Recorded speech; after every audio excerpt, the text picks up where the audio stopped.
तुमरी इच्छा पूर्ण हेउ, तुम कर्म संसिद्ध हेउ।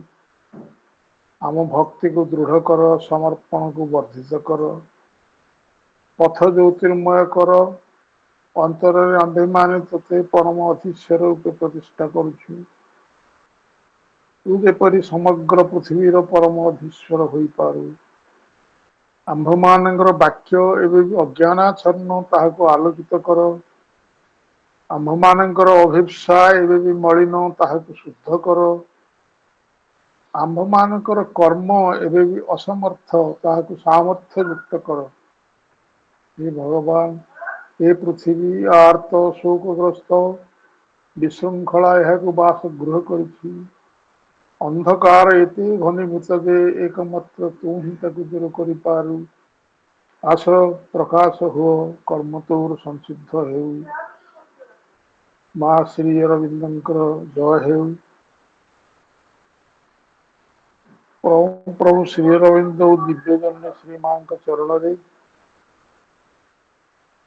ମୋର ଗଭୀର ଅନ୍ତରରୁ ଗଭୀର କୃତଜ୍ଞତା ଜଣାଇ ଆଜିର କାର୍ଯ୍ୟକ୍ରମ ଆରମ୍ଭ କରିବାକୁ ଯାଉଛି ଏବଂ ତତ୍ସଙ୍ଗେ ସଙ୍ଗେ ସେମାନଙ୍କୁ ନିବେଦନ କରୁଛି, ପ୍ରାର୍ଥନା କରୁଛି ଯେ ସେମାନେ ଯେପରି ଆମର ଏ କାର୍ଯ୍ୟକ୍ରମରେ ଉପସ୍ଥିତ ରହି ବକ୍ତା ଓ ଶ୍ରୋତା ଉଭୟଙ୍କୁ ଯଥାର୍ଥ ଭାବରେ ସାବିତ୍ରୀ ବୁଝିବାରେ ଏ ବିଷୟରେ ବୁଝିବାରେ ସହାୟତା କରିବେ। କାରଣ ଏଇ ଯୋଉ ପର୍ବରେ ଆମେ ଚାଲିଛୁ ତାକୁ କେବଳ ମା ବୁଝେଇ ପାରିବେ। ଅତ୍ୟନ୍ତ ଜଟିଳ କଷ୍ଟକର ଏ ବିଷୟ। କ୍ୟାଣ୍ଟୋ 2 ରେ ଯାହା ସବୁ ବର୍ଣ୍ଣନା ହେଇଛି ବୁକ୍ 2 ରେ। ଆଉ ମୁଁ ଆଗରୁ ବି କହିଥିଲି ଖୁବ କମ ଏହାର ଆଲୋଚନା ହେଇଛି। ତଥାପି ଆମେ ଚେଷ୍ଟା କରୁଛେ ତାଙ୍କରି ସହାୟତାରେ କିଛି ବୁଝିବା ପାଇଁ। କୌଣସି ମଣିଷ କେବେ ବି କହିପାରିବନି ମୁଁ ତାକୁ ସବୁ ବୁଝିଛି ବା ଅନ୍ୟମାନଙ୍କୁ ସବୁ ବୁଝେଇ ଦେଇ ପାରିବି। ଏ କେବଳ ଜଣେ ନିମିତ୍ତ ମାତ୍ର ହୋଇ କିଛି କହିପାରେ, କିନ୍ତୁ ପ୍ରକୃତିରେ ସିଏ ହିଁ ବୁଝନ୍ତି ଏବଂ ଏହାର ପଶ୍ଚାତରେ ତାଙ୍କରି ଶକ୍ତି ହିଁ କାର୍ଯ୍ୟ କରେ। ସେଥିପାଇଁ ସେ ଉପସ୍ଥିତ ରହି ଆମକୁ ଏଥିରେ ସହାୟତା କରନ୍ତୁ ଏବଂ ଆପଣମାନଙ୍କୁ ସମସ୍ତଙ୍କୁ ଆନ୍ତରିକ ସ୍ୱାଗତ ଜଣାଉଛି ନମସ୍କାର ସହିତ। ଆପଣମାନେ ସମୟ ରଖି ଏଥିରେ ଯୋଗ ଦେଇଛନ୍ତି, ସେଇଟା ବହୁତ ଗୁରୁତ୍ୱ ବହନ କରେ। ଆମେ ବର୍ତ୍ତମାନ ବୁକ୍ 2 ର କ୍ୟାଣ୍ଟୋ 10 ରେ ଅଛେ, ଆପଣ ମାନେ ସବୁ ଜାଣନ୍ତି ଏବଂ ଆଜିର କାର୍ଯ୍ୟକ୍ରମକୁ ଯିବା ପୂର୍ବରୁ ଗତ ଥର ଯାହା ସବୁ ଆଲୋଚନା ହେଇଥିଲା ତା ଭିତରେ ମୋର ଗୋଟିଏ ଭ୍ରମ କାର୍ଯ୍ୟ କରୁଥିଲା। ମୁଁ ଖୁବ ଭ୍ରମରେ ଥିଲି ଏବଂ ସେ ଭ୍ରମରେ କେତେ ଗୁଡିଏ କଥା ଆପଣ ମାନଙ୍କୁ ଗୁରୁତ୍ୱପୂର୍ଣ୍ଣ କଥା ଭୁଲରେ କହିଛି ଏବଂ ସେଗୁଡ଼ିକୁ ବର୍ତ୍ତମାନ ଟିକେ ସଂଶୋଧନ କରିବାକୁ ଆପଣ ମାନଙ୍କୁ ଅନୁରୋଧ କରୁଛି। ମୋର ଏ ଭ୍ରମଟି ମତେ ଦର୍ଶେଇଥିଲା ମୋର ସାନ ଭାଇ ଯିଏ ଡାଳି ଯୋଡାରେ ଅଛି। କାରଣ ଏକାଡେମିକାଲି he is 2 steps ahead of me। ଆଉ ସାଧାରଣ ଭାବରେ ମୁଁ ତ ପଦାର୍ଥ ବିଜ୍ଞାନର ଛାତ୍ର ନୁହେଁ, ତେଣୁ ପଦାର୍ଥ ବିଜ୍ଞାନ ସମ୍ପର୍କରେ ଭୁଲ କରିକିରି କହିବା ଏକ ସ୍ୱାଭାବିକ କଥା, କିନ୍ତୁ ତାକୁ ସେ ରେକ୍ଟିଫାଇ କରିଥିଲା। ବିଷୟଟି ହେଲା ଯେ ମୁଁ କହିଥିଲି ଅଣୁ ସହିତ ସବୁ ଆଟମକୁ ଯୋଡିଥିଲି ଏବଂ ସବୁ ଆଟମ ପରେ ଆଟମିକ ଆସିବ ବୋଲି କହିଥିଲି। ଅର୍ଥାତ୍ ଆଗ ସବୁ ଆଟମ ପଛେ ଆଟମ, ସେ ଭୁଲ। ଆଟମ ହିଁ ପ୍ରଥମ एवं तापर आसो सब आटम आपण जदि देखिए मुझे कथा शुणिली मु पुणी गूगल रो सहायता नेली एवं ताकू पढ़िली जे प्रकृत रे सब आटमिक जोन टी होची आटम जोन रो परवर्ती अध्याय एवं अणु सांगे तार विशेष संपर्क नाही जेहेतु सेटा भूल रे मु कहिची गला थर रेकॉर्डिंग मध्ये मु पठेइनी का पक्कू आपण माने आको संशोधन करिवे जोठे मु एक कथा कहिची ताको संशोधन करिवे एवं संशोधन करी बुझिए एवं ता सहित सेटा भूल हे जरू ता परवर्ती कथा सब भूल रे आसला एवं ताकू सब आपण माने ए लाइट रे संशोधन कर दे बोली मु अनुरोध करू भाई गोटे सेकंड हाँ आपनकर ए जो एटॉमिक ये चलथिला बेले कथा गत थरक लाइव डिवाइन पेज 253 रु मु गोटे पैराग्राफ सेठी पोस्ट करिछि से ग्रुप रे सावित्री ग्रुप रे हो सेठी अच्छा जदि कहतु हाँ सेई चैप्टरटा जदि समते टिके पढिबे ताहले किछि बहुत आइडिया क्लियर हो जिवो कारण सेरम ताको क्लियरली एक्सप्लेन करछन्ती एटम जो सब एटॉमिक पार्टिकल देखिबे सेठी reconstituting itself in an eternal flux से हाँ अपन देइछिन गोटे मु ताकू टिके सामान्य देखिछि भितर को पसिनी हाँ आ ता ऊपरे अन्य केतबेले गोटे स्वतंत्र आलोचना करा जाई पारे तबे एबे आपण कंटिन्यू करନ୍ତୁ सेटा गोटे रेफरेंस पे हम देइछि समते सेठी पढि परिबे लाइव डिवाइन नो सेई चैप्टरटा अच्छा थैंक यू वेरी मच एबे जहाँ सबको तो मुझे आपण मान सब जनइली संशोधन करदे बोली मोर जो भ्रांति मोर जो भ्रम ताको संशोधन करदे बोली कही आपण माने जानती जे ये जो विषय रे आज आमे मान कथावार्ता करबा करूचे बा करि चलीचे ये एक जटिल विषय आध्यात्मिक आलोचना रे ये भली विषय वस्तु बोध हुए विरल मु सब कथा जानी बोली मु कहि परिबिनी किंतु मु अनुमान करूची जे बोध हुए विरल एमती आलोचना आध्यात्मिकता रे खूब क्वचित देखा मिले जदि कौटी अच्छी एवं एते गभीर को जाइछन्ति प्रभु श्री अरविंद एते भाव से भितर को जाइछन्ति समस्त प्रकार प्रक्रिया भितर प्रवेश करछन्ति देखिछन्ति बेले बेले ताकू जदि आमे यथार्थ भाव रे अनुभव करू आश्चर्य लगे स्वाभाविक जड़े आध्यात्मवादी से सब ऊर्ध्व जिनस व्यस्त रही निम्न को छाड़ी दी पुरातन शास्त्र अनुसार ये किंतु निम्न को जाकर तल भूमि निम्न भूमि अशुद्धता ताकू सब स्टडी कर एक कथा ताकू बुझीबा आमको टे कष्टकर हुए गत थर जो शेष पृष्ठार 28 पृष्ठार 3-4 लाइन पछरे खाली तरबरिया कि पढ़ी दी से आरंभ करवा ये अच्छी अवश्य से विरंची भाई and liberty was only a phantom's game to देता पूर्व जोड़े दुईटी लाइन रही जो दुईटी या ऊपर गुरुत्वपूर्ण से हूँ ideas warring and fierce leaped upon life and liberty was only a phantom's game खाली liberty was a phantom's game कल बुझी हेनी कि आर दुईटा लाइन पढ़ले आपको ठीक भाव में बुझी आइडियाज वारिंग जितेबले ता ऊपर को आगे अच्छी जितेबले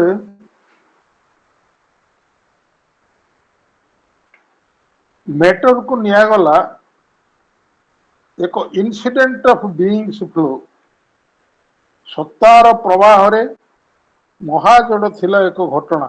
ଯଦି ୟାକୁ ଧରାଯାଏ law but a clockwork habit of blind force, ବିଧାନ ହେଲା ଅନ୍ଧ ଶକ୍ତିର ଏକ ଯନ୍ତ୍ର ଚାଳିତ ଅଭ୍ୟାସ। ସେଥିରେ କଣ ହେଲା, ଆଦର୍ଶର ଆଜି ନୀତି ନିୟମ ସବୁ ତଥା କାର୍ଯ୍ୟର ପଦ୍ଧତି ଆଦିର କୌଣସି ଭିତ୍ତି ରହିଲା ନାହିଁ। ଆଇଡିଆଲ୍ସ ସବୁ ଥିଲା ଆକୁ ବେସ୍ କରିକିରି, ଏବଂ ଯୋଉ ଏଥିକ୍ସ ଥିଲା, ନୀତି ନିୟମ ସବୁ ଥିଲା, ସିଷ୍ଟମ୍ସ ଥିଲା, କାର୍ଯ୍ୟର ପଦ୍ଧତି। ସେ ସିଷ୍ଟମ ହେଇପାରେ ଗଭର୍ଣ୍ଣମେଣ୍ଟ, ସେ ସିଷ୍ଟମ ହେଇପାରେ ଅର୍ଥନୈତିକ ସିଷ୍ଟମ, ସେ ସିଷ୍ଟମ ହେଇପାରେ ଯେତେ ପ୍ରକାର ସବୁ ସିଷ୍ଟମ ଥିଲା, ସେ ସବୁ କଣ ହେଲା, ତାର କୌଣସି ଭିତ୍ତି ରହିଲାନି। କାରଣ ରିଜନ କୁ ଭିତ୍ତି କରି ସବୁ ଗଢା ଯାଇଥିଲା। ରିଜନଟି ଯେତେବେଳେ ଧ୍ୱଂସମୁଖୀ, ରିଜନର କ୍ରିୟାକଳାପ ଯେତେବେଳେ ବିଶ୍ଳେଷଣ କରାଗଲା, ସେତେବେଳେ ରିଜନକୁ ଦୃଢ ଭାବରେ ଯୋଉ ଧରା ଯାଇଥିଲା, ସେ ରିଜନରେ ଦୃଢ ନୁହେଁ। ବୈଜ୍ଞାନିକ ମାନେ ବି ଯେତେବେଳେ କହୁଥିଲେ, ପ୍ରାଥମିକ ଅବସ୍ଥାରେ କହୁଥିଲେ, ମୁଁ ଏଇଟା କେତେ ଥର କହିଛି, ପ୍ରସଙ୍ଗ କ୍ରମେ ଆଉଥରେ ଉଠା ଯାଇପାରେ, ଯେ ପ୍ରଥମେ ଜଡ ହିଁ ସର୍ବସ୍ୱ, ଜଡକୁ ଛାଡିକିରି କିଛି ନାହିଁ, ଜଡ ଉପରେ ସବୁ ତିଷ୍ଠିଛନ୍ତି, ଯେଉଁ ଜଡ ହେଲା ମୁଖ୍ୟ। ବୈଜ୍ଞାନିକ ମାନେ ଯେତେବେଳେ ସେ ସବୁ ଭିତରକୁ ପ୍ରବେଶ କଲେ, ସେ ଦେଖିଲେ ଯେ ଜଡ କିଛି ନୁହେଁ, ଜଡ ପାଖରେ, ଜଡ ପଶ୍ଚାତରେ ଏକ ଶକ୍ତି ରହିଛି, ଏ ଶକ୍ତି ହିଁ ସର୍ବସ୍ୱ। ବର୍ତ୍ତମାନ କହିଲେଣି ସେ ଶକ୍ତି ବି କିଛି ନାହିଁ, ଏବଂ ସେ ଆହୁରି ଗଭୀରକୁ ଯେତେବେଳେ ଗଲେ, ସେ ଦେଖିଲେ, ଯେତେବେଳେ ଆଟମରେ ପହଞ୍ଚିଲେ, ଯେତେବେଳେ ସିଏ ପରମାଣୁ ପାଖରେ ପହଞ୍ଚିଲେ, ସେ ଦେଖିଲେ ଧୀରେ ଧୀରେ ଜଡ ପତଳା ହେଇକିରି ତାର ଅସ୍ତିତ୍ବ ହରାଇଲା ଭଳିଆ ଅବସ୍ଥାକୁ ଆସିଛି, ଏବଂ ଆଟମରେ ପରିଣତ ହେଇଛି, ଅତି ସୂକ୍ଷ୍ମ ତତ୍ତ୍ୱରେ ପରିଣତ ହେଇଛି। ଏବଂ ସେଇ ଆଟମ ଯେତେବେଳେ ବିଭାଜିତ ହୁଏ, ସେଥିରୁ ଭୟଙ୍କର ଧ୍ୱଂସକାରିଣୀ ଶକ୍ତି ଉତ୍ପନ୍ନ ହୁଏ, ଆମେ ସବୁ ଜାଣିଛୁ। ଏବଂ ସେ କଥାକୁ କହିବାକୁ ଯାଇକରି କୁହାଯାଇଛି, ସେଇଠି ଆଉ ଗୋଟିଏ ଏକ୍ସ ଫ୍ୟାକ୍ଟର କିଛି ଅଛି, ଯାହାକୁ ବୈଜ୍ଞାନିକ ମାନେ ଏପର୍ଯ୍ୟନ୍ତ ନାଁ ଦେଇନାହାନ୍ତି, ଯଦି ଆ ଭିତରେ ଦେଇଥିବେ। ସେ ହଉଛି, ଶ୍ରଦ୍ଧାଳୁଜୀ କହୁଥିଲେ, ସେ ଆଉ କିଛି ନୁହେଁ, ସେ ହଉଛି ଚେତନା। କନସିୟସନେସ ସେଇଠି ଅଛି, କନସିୟସନେସ ହିଁ ସବୁ କ୍ରିୟା କରୁଛି, ଏବଂ ସେଇ କନସିୟସନେସ ଯଥାର୍ଥ ଭାବରେ ଏ ସମଗ୍ର ସୃଷ୍ଟିର ମୂଳରେ। ସେଥିପାଇଁ ଆମେ ଯେତେବେଳେ ସୃଷ୍ଟି ତତ୍ତ୍ୱ ଆଲୋଚନା କରୁ, ଏ ଭୂମିରେ ଥିବା ଚେତନାକୁ ସର୍ବୋଚ୍ଚ ଶିଖରରେ ଥିବା ଚେତନା ଯଦି ଯୋଡି ନ ପାରୁ, ମଧ୍ୟବର୍ତ୍ତୀ ଅବସ୍ଥାରେ ମାନସିକ ଚେତନାକୁ ନେଇକରି ଯଦି ବିଚାର କରୁ, ତାରି ଫଳରେ ଏ ସୃଷ୍ଟି ପରିଣତ ହୁଏ ଏକ ପ୍ରହେଳିକାରେ। ଏ ସୃଷ୍ଟିର ପ୍ରହେଳିକା ତତ୍ତ୍ୱ ଆସେ ସେଇଥିପାଇଁ, କନସିୟସନେସକୁ ଆମେ ଗୋଟିଏ ନିର୍ଦ୍ଦିଷ୍ଟ ଜାଗାରେ ରଖିକି ବିଚାର କରୁ। ଏଇ କଥା କ୍ୟାଣ୍ଟୋ 4ରେ ବର୍ଣ୍ଣନା ହେଇଛି। ଠିକ ସେଇଭଳିଆ କନସିୟସନେସ ଯେତେବେଳେ ସେଠି ଅଛି, ଚେତନା ଅଛି, ସେଠି କନସିୟସନେସ ରହିଛି। ତେଣୁ କନସିୟସନେସ ହେଲା ମୂଳ ଜିନିଷ, ତା ଉପରେ, ତା ଦେହରୁ ସବୁ ତିଆରି ହେଇଛି, ତା ତିଆରି ହେଇକିରି ଜଡ ବି ତା ଭିତରୁ ଆସିଛି। ଅର୍ଥାତ୍ ବୈଜ୍ଞାନିକ ମାନେ ଯୋଉଟାକୁ ବର୍ତ୍ତମାନ ପ୍ରମାଣ କରିବାକୁ ଯାଉଛନ୍ତି, ଶ୍ରୀ ଅରବିନ୍ଦ ତାକୁ ବହୁ ଆଗରୁ ସାବିତ୍ରୀରେ ଲେଖିଥିଲେ। ଏହି ତତ୍ତ୍ୱ, ଅନେକ ତତ୍ତ୍ୱ ସେମିତି ସାବିତ୍ରୀରେ ରହିଛି, ସେ ତତ୍ତ୍ୱ ଗୁଡାକ ସବୁ ଏପର୍ଯ୍ୟନ୍ତ ବୈଜ୍ଞାନିକ ଭାବରେ ପ୍ରତିଷ୍ଠିତ ହେଇପାରି ନାହିଁ, କାରଣ ବିଜ୍ଞାନ ତାକୁ ଏପର୍ଯ୍ୟନ୍ତ ବିଚାର ଭିତରକୁ ନେଇନି। ସେମିତି ଅନେକ ତତ୍ତ୍ୱ ପଛରେ ବୈଜ୍ଞାନିକ ମାନେ କଲେ, କିନ୍ତୁ ଆଗରୁ ଶ୍ରୀ ଅରବିନ୍ଦ ସାବିତ୍ରୀରେ ଲେଖିଛନ୍ତି। ସାବିତ୍ରୀରେ ସାଇନ୍ସ ବିଷୟରେ ଯେତିକି କଥା ଲେଖାଯାଇଛି, ସେ ବିଷୟରେ ମୁଁ କେତେଥର କହିଛି ଶ୍ରଦ୍ଧାଳୁଜୀ ଗୋଟେ ଭାଷଣ ଦେଇଥିଲେ 1:45। ଆପଣ ଦେଖନ୍ତୁ ସାବିତ୍ରୀରେ ବୈଜ୍ଞାନିକ ଜିନିଷ ଯାହା ବର୍ଣ୍ଣନା କରାହେଇଛି ତାକୁ ସେ କହିବା ପାଇଁ 1:45 ନେଇଥିଲେ। ତେଣୁ ମୁଁ ସେଠି ଉପସ୍ଥିତ ଥିଲି ଆଉ ମୁଁ ତାକୁ ସେଇ ରେକର୍ଡଟି ଖୋଜିକିରି ପାଉନି।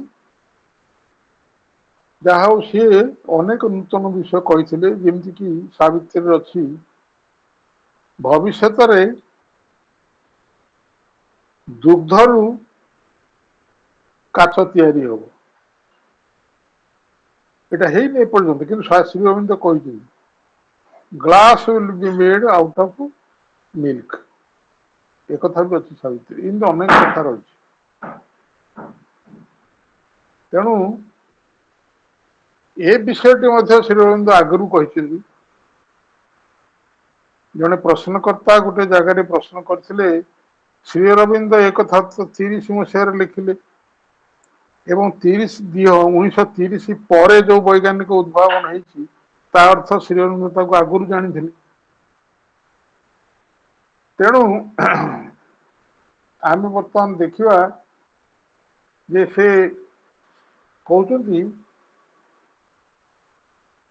ଜଡର ଏଭଳି ଅବସ୍ଥା ହେଲା, ତେଣୁ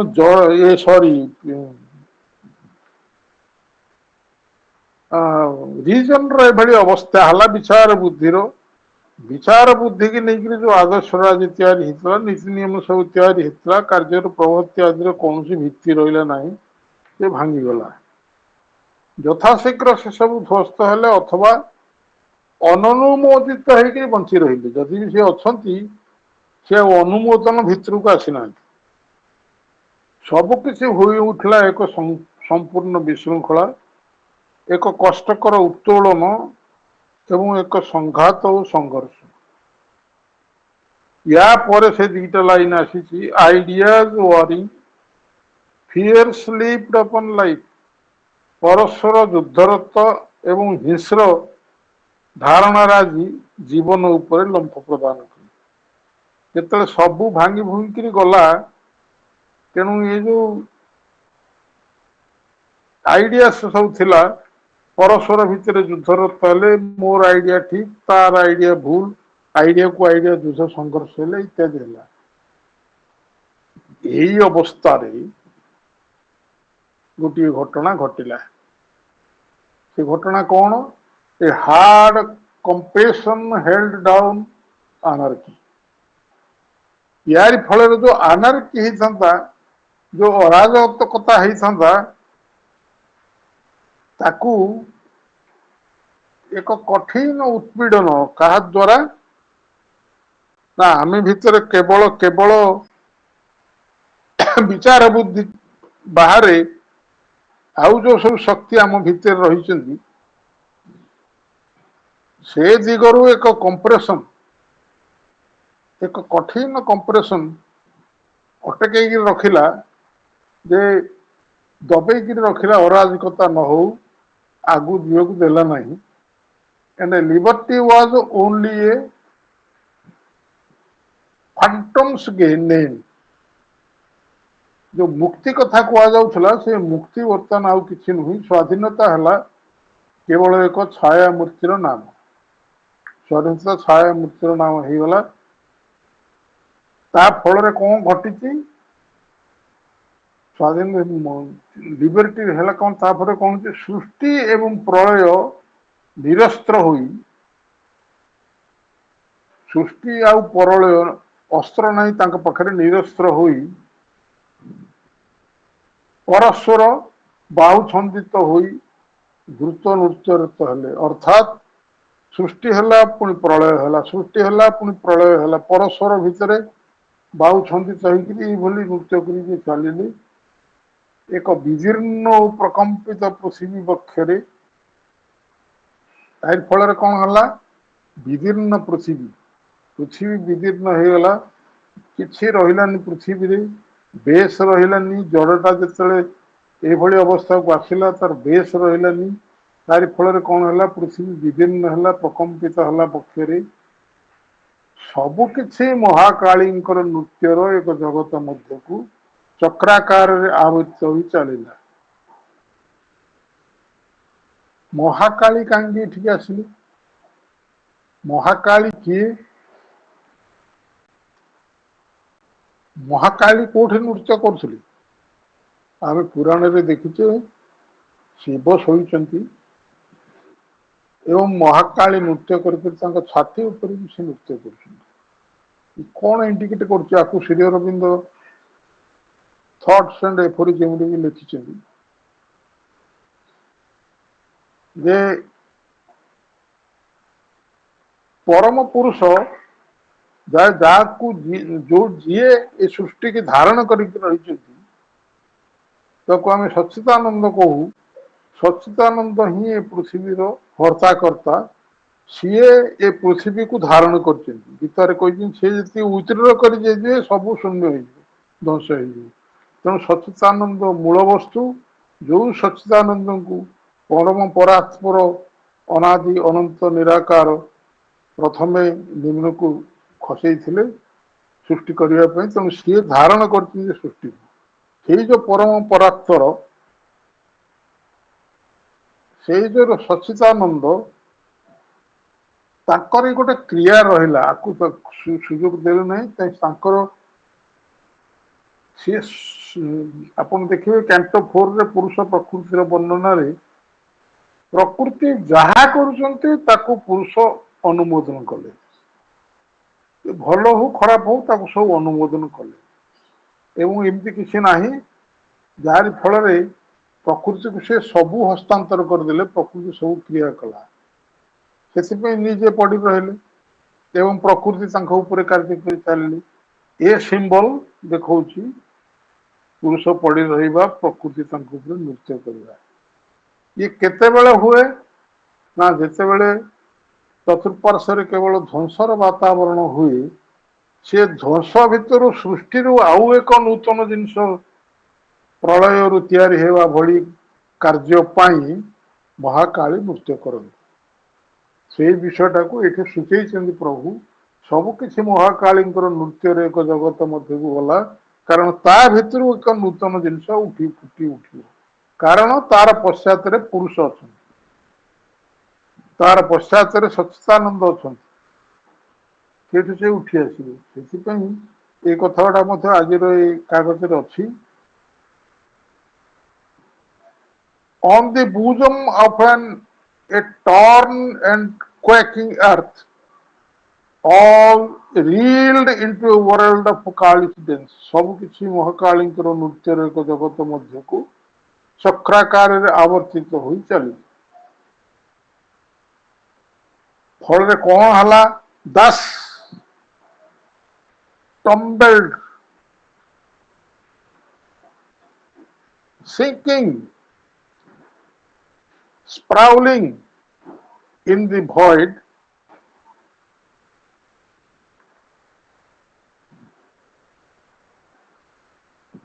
clutching for props a soil on which to stand she only saw a thin atomic vast the rare point sparse substratum universe on which floats a solid world's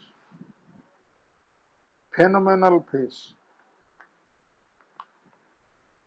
कौन है तापरे ये तो गोटे कंप्रेशन रे से रहिला अराजकता को सुजोग देलेनी एवं काली नृत्य कले तापर से जो जिनस बाहर से चलला पृथ्वी केमती रहिला पृथ्वी ट्यूमल्ड यहीपरि असहाय भाव पड़ रहा निमज्जित है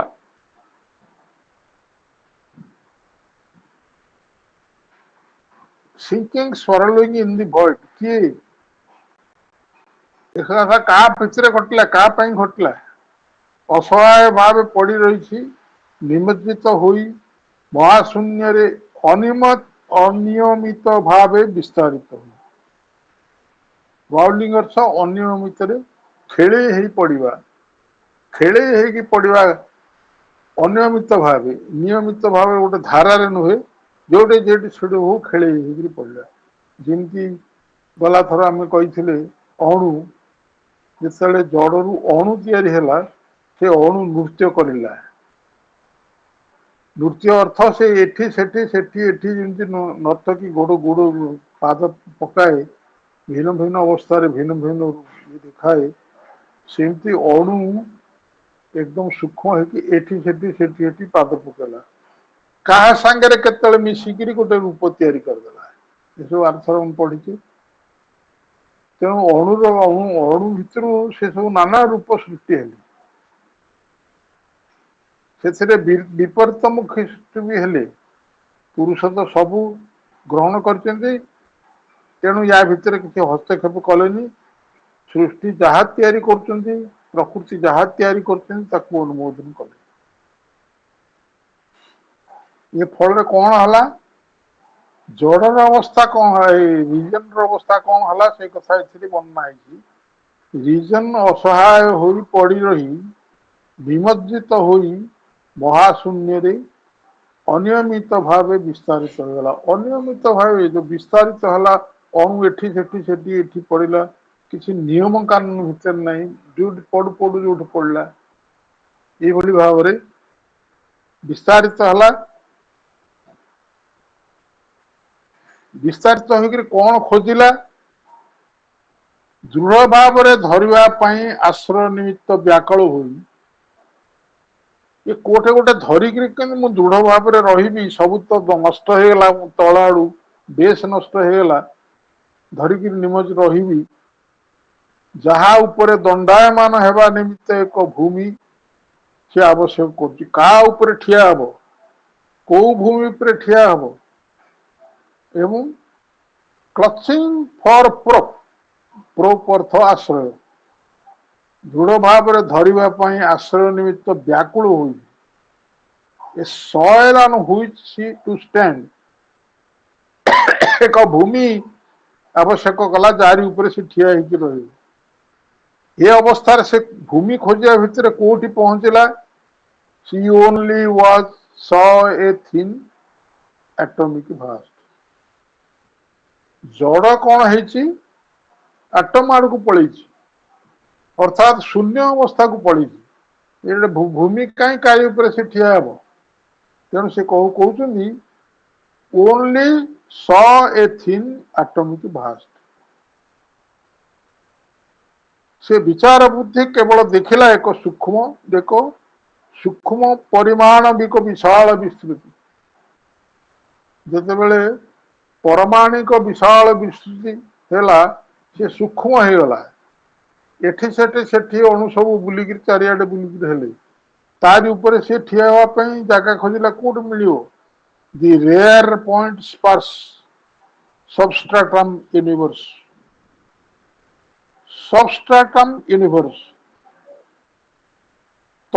ତରଳ ବିନ୍ଦୁ, ଅର୍ଥାତ୍ ଯୋଉ ବିନ୍ଦୁ ସବୁ ଚାରିଆଡେ ପଡିଲା, ସେ ତରଳ ବିନ୍ଦୁ ସବୁ ରେୟାର ପଏଣ୍ଟସ୍, ସେ ସବୁ ବିରଳ ବିନ୍ଦୁ, ବିକ୍ଷିପ୍ତ ହେଇକିରି ନିମ୍ନରେ ଥିବା ଏକ ମୂଳଦ ବା ଆଧାରର ବିଶ୍ଵ। ଏଇ ଯୋଉ ବିଶ୍ଵ ପ୍ରଥମ ତିଆରି ହେଲା, ସିଏ କିଭଳି ବିଶ୍ଵ? ନିମ୍ନରେ ଥିବା ମୂଳଦୁଆ ବା ଆଧାର, ତାରି ଉପରେ ରହିଲା ବିଶ୍ଵ। ରେୟାର ପଏଣ୍ଟ ସ୍ପର୍ଶ, ବିରଳ ବିନ୍ଦୁ ବିକ୍ଷିପ୍ତ। ସବଷ୍ଟ୍ରାଟମ୍ ର ଅର୍ଥ ହଉଛି ଏକ ମୂଳ ବା ଭିତ୍ତି, ଯା ଆଧାର, ଅର୍ଥାତ୍ ବିଶ୍ଵର ଆଧାର ହେଲା ଆଉ ଜଡ ନ ହେଇକିରି ସୂକ୍ଷ୍ମ ତତ୍ଵ ହେଇଗଲା। ବିଶ୍ଵର ଆଧାର ହେଲା ଏକ ସବଷ୍ଟ୍ରାଟମ୍ ୟୁନିଭର୍ସ, ଯୋଉ ଆଧାର ଉପରେ ବିଶ୍ଵ ଠିଆ ହେଲା, ସିଏ ହଉଛି ଏକ ଆଟମିକ ବିଶ୍ଵ ବା ଏକ ସୂକ୍ଷ୍ମ ବିଶ୍ଵ। ସେଥିରେ ସ୍ଥିରତା ନାହିଁ, ଏବଂ ତାରି ଉପରେ which floats a world phenomenal face. Phenomenal face କଣ? ଫେନୋମେନାଲ ଫେସ୍ କଣ? ତାରି ଉପରେ ଠିଆ ହେଇଛି ବିଶ୍ଵ, ଏବଂ ଏ ବିଶ୍ଵ ମଧ୍ୟ ଅସାଧାରଣ। ये सब अद्भुत या ऊपर केम सब अद्भुत तैयारी जो जिनस ता भितर आवश्यक बाहरला अनावश्यक जिनस वस्तु आ भितर तैयारी से भितर बाहरी बाहरी रही ताकू सब धरिक ये भाषमान है का उपरे भाषमान है ये जगत परिवर्तन है नाना रूप ग्रहण कला नाना भाव नाना कथा है किंतु जो यथार्थ परिवर्तन हवा कथा या भितर जो यथार्थ परिवर्तन हवा कथा से परिवर्तन हो पारानी से एका जिनिस को भिन्न भिन्न भाव में प्रक्रिया है जमती बुक 11 रे परात्पर परम सावित्री कहते लाइन गुड़ाक कही भूलीगली परात्पर परण को संबोधन कर सावित्री आई एम सॉरी सच्चिदानंद को संबोधन कर परात्पर पूर्वावस्था पर्वात्पर परात्पर कहबार पूर्व अवस्था हूँ सच्चिदानंद सहित सावित्री कथोपकथन पृष्ठा पर पृष्ठा व्यापी रही सच्चिदानंद बोली शब्द व्यवहार न करी श्री अरविंद जो वर्णना सब देती सी सियाड़ को अंगुली निर्देश कर जड़ ये मृत्युदेव संपूर्ण रूप से कालीमा को निश्चिन्न करदे पर सामने जो रूप आसला से संपूर्ण आलोकर रूप संपूर्ण आलोक हेले सच्चिदानंद संपूर्ण आलोक रूप प्रतिष्ठा है तार वर्णना सब अच्छी केते सुविधा पाइले आम तार ऊपर आलोचना करवा से वर्णना गुड़ा पढ़ले पुणी 4 fold being B capital 4 fold being 4 स्तरीय परम सत्ता सच्चिदानंद छड़ा आउ किए 4 फोल्ड बीइंग गोटे दृश्यमान जगत ता तलू सूक्ष्म जगत तापर ईश्वर बा प्रज्ञा तापर हूँ समाधि अवस्था ये जो 4टी फोल्ड को धारण कर किए धारण कर ये केवल सच्चिदानंद से सच्चिदानंद को संबोधन कर Savitri subtle soul musician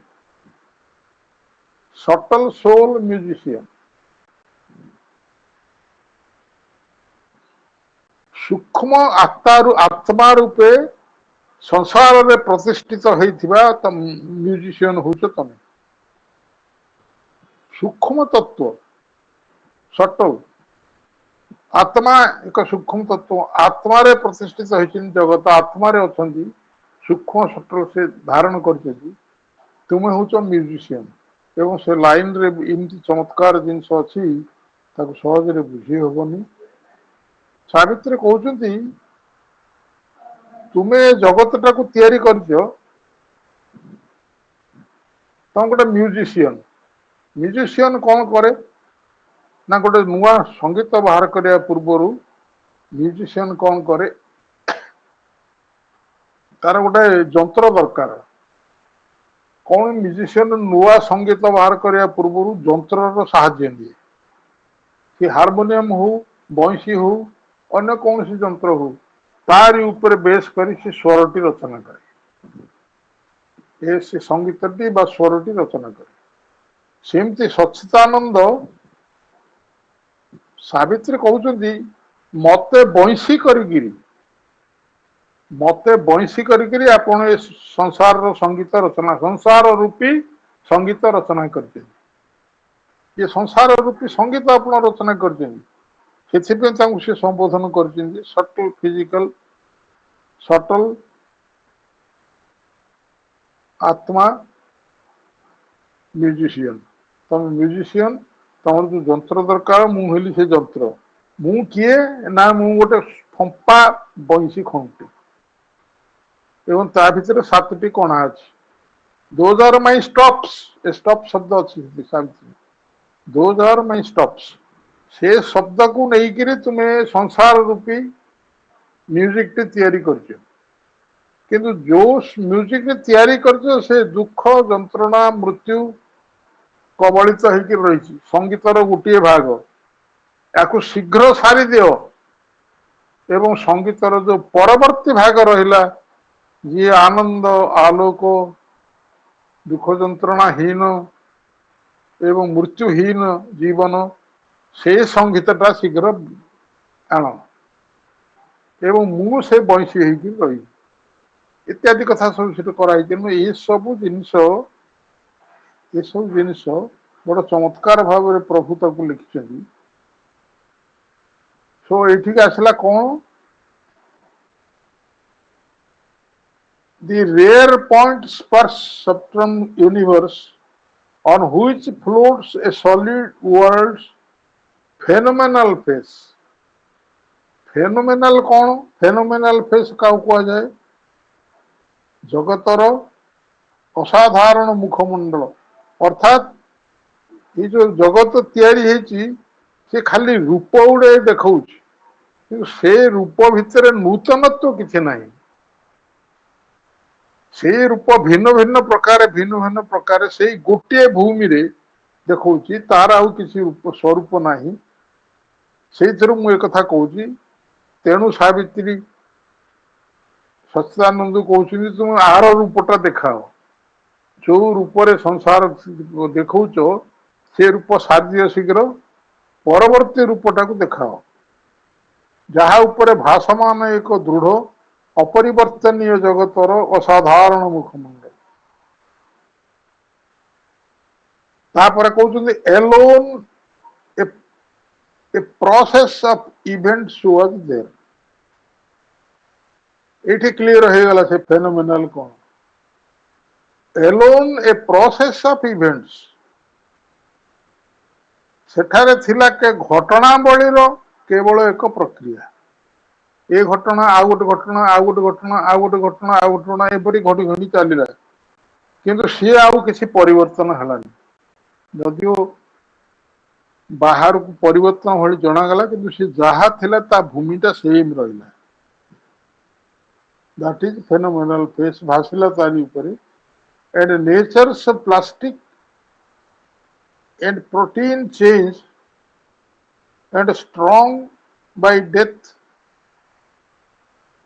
and slay or to create the riven invisible atoms omnipotent force एक जटिल तत्व ए वर्णना कराई ये जो प्रोसेस गुड़ा इवेंट है सेठारे थिला घटनावली केवल एक प्रक्रिया घटनावली खाली प्रक्रिया ही चली ये जो विश्व तैयारी है घटनावली प्रक्रिया ही चली एथे किसी नूतन तो नहीं से जिनस भिन्न भिन्न प्रकार को रंगरे केतल प्रकाशित हो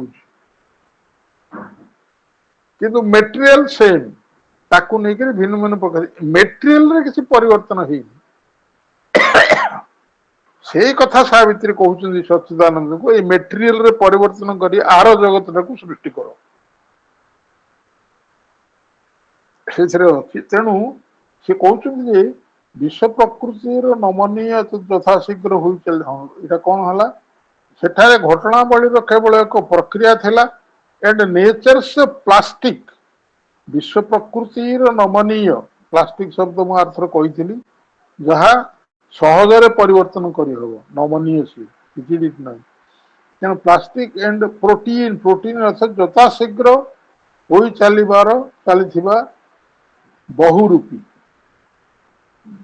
संसार रे जो सब बहुरूपी नाना प्रकार चली बहुरूपी अच्छे केते रूप से रूपर किसी हिसाब ना किए कहीपर संसार रे केते प्रकार रूप अच्छी केते प्रकार जिनस या तार किसी हिसाब नहीं बहुरूपी ये हूँ प्रोटीन चेंज एंड स्ट्रॉन्ग ये जिनस गुड़ा तो सब हूँ सी स्ट्रॉन्ग हूँ बेलु बेल क्या द्वारा स्ट्रॉन्ग हूँ ये गोटे उदाहरण बुझा मनीष मरुची पुणी बचुची पुणी मरुची पुणी बचुची पुणी मरुची पुणी बचुची या पश्चात कि रहस्य अच्छी आत्मा जो शरीर धारण कली ଏବେ ଜନ୍ମ ଗ୍ରହଣ କରିଛି, ଯୋଉ ଶରୀର ଧାରଣ କରିଛି, ସେ ଏକ ନିର୍ଦ୍ଦିଷ୍ଟ ଲକ୍ଷ୍ୟରେ ଆସିଛି। ସେଇ କଥା ଗୁଡାକ ଆମର ବିଚାର ଭିତରକୁ ଆସିନି। ସେ ନିର୍ଦ୍ଦିଷ୍ଟ ଲକ୍ଷ୍ୟରେ ଆସିଛି। ଆମେ କହୁଛୁ କଣ ଜନ୍ମ ହେଇଛୁ ପୁଣି ମରିବୁ, ଜନ୍ମ ହେଇଛୁ ପୁଣି ମରିବୁ, ଜନ୍ମ ହେଇଛୁ ପୁଣି ମରିବୁ। ଏ କଣ ନିରର୍ଥକ? ଇଏ ଅର୍ଥପୂର୍ଣ୍ଣ। ଆତ୍ମା ଯୋଉ ଶରୀର ଧାରଣ କରି ଯୋଉ ପରିବେଶରେ ଆସେ, ତାର ଯୋଉ ସବୁ ସମ୍ପର୍କ ଯୋଡିକିରି ରଖେ, ତାର ଲକ୍ଷ୍ୟରେ ସେ ସବୁ ବୁଝିବା ପାଇଁ ଏସବୁ ସଂସାର ତିଆରି ହେଇଛି। ଆମେ କହୁଛୁ ତାକୁ ଏଇଭଳିଆ ଗୋଟେ ପୁଅଟେ ମିଳିଲା, ତାକୁ ଏଇଭଳିଆ ଗୋଟେ ସ୍ତ୍ରୀଟେ ମିଳିଲେ କି ସ୍ୱାମୀଟେ ମିଳିଲା, ମତେ କାହିଁ ମିଳିଲାନି। ଆତ୍ମାର ଚାହିଦା ଅନୁସାରେ ତାର ଚତୁଃପାର୍ଶ୍ୱର ସବୁ ଜିନିଷ ତିଆରି ହୁଏ। ସିଏ ଏ ଭିତରେ ନାନା ପ୍ରକାର ଅନୁଭୂତି ସଂଗ୍ରହ କରି ବୃଦ୍ଧି ପ୍ରାପ୍ତ ହୁଏ, ଇ ଗ୍ରୋଜ। ଏବଂ ସେ ଏ ଲାଇନ ବି ସାବିତ୍ରୀରେ ଅଛି, ଦୁଃଖ ଆଉ ସୁଖ ଉଭୟକୁ ଏକ ଷ୍ଟ୍ରେଙ୍ଗଥେନିଂ ୱାଇନ ଭଳିଆ ପାନ କରି ଆତ୍ମା ବୃଦ୍ଧି ପ୍ରାପ୍ତ ହୁଅନ୍ତି। ତେଣୁ ପ୍ରତ୍ୟେକ ଜନ୍ମରେ ଆତ୍ମା ଯୋଉ ଶରୀର ଧାରଣ କରି ତାର ଚତୁଃପାର୍ଶ୍ୱରେ ସବୁ ଜିନିଷ ତିଆରି କରେ, ତାର ଏକ ନିର୍ଦ୍ଦିଷ୍ଟ ଲକ୍ଷ୍ୟ ପରିପୂରଣ ଦିଗରେ ସେ ଅଗ୍ରଗତି କରିବା ପାଇଁ ଅନୁଭୂତି ସଂଗ୍ରହ କରେ। ସେ ଦୁଃଖର ଅନୁଭୂତି ହଉ, ସୁଖର ଅନୁଭୂତି ହଉ, ସେ ସବୁ ଭିତରୁ ସେ ଭିତରକୁ ଆଗକୁ ଚାଲେ। ମୋର ତ ପ୍ରାୟ ମୁଁ ମନେ ରଖିପାରେନି, ଏ ଲାଇନ ସବୁ ସାବିତ୍ରୀରେ ଅଛି। ଏବଂ ତାରି ଭିତରେ ସେ ହେଲେ ହେଲେ କଣ ହବ, କଣ କଣ ହୁଏ ନା, strong by death and slay to create। ସେ ଷ୍ଟ୍ରଙ୍ଗ ବଳିଷ୍ଠ ହୁଏ, ଆତ୍ମା ବେଳୁ ବେଳେ ବଳିଷ୍ଠ ହେଇକି ଆଗକୁ ଯାଏ। କେମିତି ବଳିଷ୍ଠ ହୁଏ? ଏ ଜନ୍ମରେ ମଲା, ଶରୀର ଛାଡ଼ିଲା, ଆଉ ଗୋଟେ ଜନ୍ମରେ ଶରୀରଟେ ଗ୍ରହଣ କଲା, ସେ ଶରୀର ମଲା, ଆଉ ଗୋଟେ ଜନ୍ମରେ ଶରୀରଟେ ଗ୍ରହଣ କଲା। ଇଏ ହେଲା କଣ?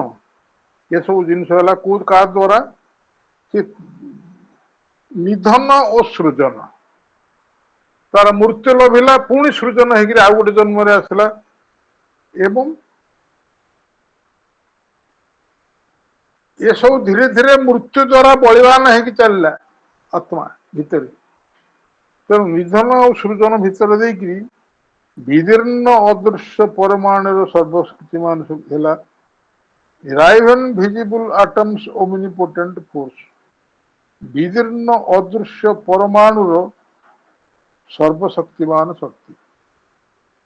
ଏଇ ଯୋଉ ଆଟମ ଅଛି, ଆଟମ ଭିତରେ ଯୋଉ କନସିୟସନେସ୍ ଅଛି, ଯୋଉ ଚେତନା ଅଛି, ତାର ଅଦୃଶ୍ୟ, ସେ ଅଦୃଶ୍ୟ ସେଇ ତାର ସର୍ବଶକ୍ତିମାନ ଶକ୍ତି ହେଇକରି ଉର୍ଦ୍ଧ୍ୱକୁ ଅଗ୍ରଗତି କଲା, ନିଧନ ଆଉ ସୃଜନ ନିମିତ୍ତ ମୃତ୍ୟୁହାରର ବଳିଦାନ। The Raven invisible atoms omnipotent force। ବିଦୀର୍ଣ୍ଣ ଅଦୃଶ୍ୟ ପରମାଣୁର ସର୍ବଶକ୍ତିମାନ ଶକ୍ତି। ସେ ହିଁ ଆଗକୁ ଆଗକୁ ଚାଲିଛି। One chance remained that there might be a power to liberate man from the old inadequate means and leave him sovereign of the earthly scene। ଏସବୁ ଜିନିଷ ହେଇକିରି ଆଗକୁ ଚାଲିଛି କାହିଁକି? କଣ ଏହାର ରହସ୍ୟ ଅଛି? ସାଧାରଣ ଭାବରେ କୁହାଯାଏ ଏହାର କିଛି ରହସ୍ୟ ନାହିଁ। ଜନ୍ମ ହେଲୁ ପୁଣି ମରିବୁ, ପୁଣି ଜନ୍ମ ହଉ ପୁଣି ମରିବୁ, କିଛି ଅର୍ଥ ନାହିଁ। କିନ୍ତୁ ବିଦୀର୍ଣ୍ଣ ଅଦୃଶ୍ୟ ପରମାଣୁ, ଏଇ ଯୋଉ ସମ୍ଭାବନା ଥିଲା ଯାହା ଏଠାରେ ଏକ ସାମର୍ଥ୍ୟ ହୋଇ ପାରିଥାନ୍ତା। ଦେयर ୱାଜ ଏ ଚାନ୍ସ। ଜଡ଼ ବା ଏଇ ଯୋଉ ଅଣୁ, ଏସବୁ ଜିନିଷ ଦେयर ୱାଜ ଏ ଚାନ୍ସ, ସମ୍ଭାବନା ଥିଲା ଯାହା ଏଠାରେ ଏକ ସାମର୍ଥ୍ୟ ହୋଇ ରହିପାରିଥାନ୍ତା, ଏକ ସାମର୍ଥ୍ୟ ହୋଇକି ସେ ଜଡ଼ ରହିପାରିଥାନ୍ତା, ତାର ସବୁ ରହିପାରିଥାନ୍ତା। ପୁରାତନ ଅପ୍ରଚୁର ପନ୍ଥା ସବୁର ମଣିଷକୁ ମୁକ୍ତି ଦେବାକୁ। ପୁରାତନ ପନ୍ଥା ସବୁ inadequate means, ପୁରାତନ ଅପ୍ରଚୁର ପନ୍ଥା ସବୁ ଟୁ ଲିବରେଟ, ଏସବୁ ଅପ୍ରଚୁର ପନ୍ଥା ସବୁ ଟୁ ଲିବରେଟ ମ୍ୟାନ, ମଣିଷକୁ ମୁକ୍ତି ଦେବାକୁ ଏବଂ ତାକୁ ପାର୍ଥିବ ଦୃଶ୍ୟପଟର ସମ୍ରାଟ ହେବା ନିମିତ୍ତ ଛାଡ଼ି ଦେଇଥାନ୍ତା। जदि से शक्ति पूर्ण रूपे कार्य करथंता एवं मनुष्य जदि ताकू फॉलो करथंता से पुरातन अप्रचुर पंथा सब छाड़ी था एवं जो रूपांतर कथा कहुच्छी आमको सब पुरातन जिनस छाड़ कहुच्छी जो पुरातन सब जिनस रही केते गुड़े सब मिथ्याचार रही पुरातन जिनस आमको छाड़ हम आपण जदि माँ श्री अरविंद विशिष्ट साधक संपर्क आसवे सांगे जीवन यापन करेंगे एवं से जीवन यापन रु अनेक कथा शिखे जोटा बही मिलनी से भीतर देकी जीवे मत से सुजोग मिलता 1970 मसीह 83 मसीहा पर्यंत मु ब्रह्मपुर सेक्रेटरी थिला बेले नाना काम भितर प्रपत्ति सांगे संपृक्त हो विभिन्न जगह फुलवाणी गंजाम अविभक्त गंजाम पाराला खेमुंडी इत्यादि एरिया को जाई सहित रही सहित खाई सहित समय कटई तार भितर मत अनेक लाभ मिलता से बुझुली प्रकृत में साधु संघ को कहीं गुरुत्व दी मुझे भर को जाऊनी तेणु ये सब जिन सब सब जिन कौन हम निधन अथवा सूर्य विदीर्ण पृथ्वी परमाणु सब नहीं वन चांस रिमेन्स गोटे सुजोग रही that mere might be a power to liberate men from the old adequate means मु छाड़ू पड़े आम एमती केड़ुकेड़ जिन फॉलो करचे धर्म को लेकर धर्म वर्तमान कौन सी भक्ति विषय भगवान का विषय अपेक्षा तार सब जो क्रियाकलाप उपर बेस कर एमती करने हम सेमती करने हम पूजा एमती करने हम दीप एमती जल हम यार ऊपर बेस कर भितर किसी ना ये सब क्रियाकलाप भितर किसी ना केवल अच्छी आनुष्ठानिक क्रियाकलाप से जिनसटा गोटे जिनस जदि भक्तिर सहित करा जाए आंतरिकता सहित करा जाए हृदय प्रेरणा अनुसार करा जाए से शक्ति उत्पन्न हो जेहेतु किसी ना आम प्रोब्लेम को आम समाधान कर प्रोब्लेम समाधान होनी से भीतर छड़ी छटपट हो मरु तेणु ये जो जिनस सब रही इनएडिक्वेट सब इनएडिक्वेट मीन्स सब से इनएडिक्वेट मीन्स को धरिकी धर्मर पंथा को धरिकी आपण देखो एपर्यंत जिते प्रकार ओषा व्रत जिते प्रकार क्रियाकलाप कहुच्छी नईर गोटे कुंडरू पानी धरिकी आसिकी शिव मस्तक टाणिकी कर सब जाक करा मानसिक मानसिक पूरण मु जहा चाहूँगी से पूरण करने किए भगवान को चाहूँगी